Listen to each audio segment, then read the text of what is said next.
कवितेचं नाव आहे शरद पवार एक वादळ। नभंगन मराठी मनाचे प्रतिभेचा हा चंद्रमा, सुप्रिय वाटे सदा लोकसंग्रहाचा महिमा। उभारण्या कर्तृत्व संघर्ष किती झेलले, ठेवले पाऊल मागे न कधी घेतले। दूरदृष्टीच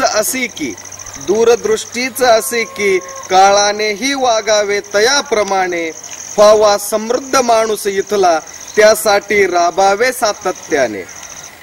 बुद्धिशक्ती आणि सत्ता वापरली सामान्यांसाठी, आली संकटे बहुत तरी रोवले पाय स्वाभिमानासाठी। पाहिले स्वप्न भोळ्या भाबड्या मराठी मातीने, दिल्लीचे ही सिंहासन उजळावे शरदाच्या चांदण्याने।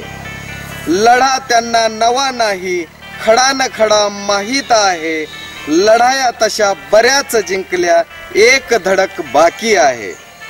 जरी दिल्लीश्वरांनी बरेच अडथळे उभारिले, शीतलता चांगी अशी अनेक सूर्याजी पचवले। शाहूंची विकास दृष्टी स्वाभिमान शोभाचा, पाया मजबूत असे फुले आंबेडकरी समतेचा।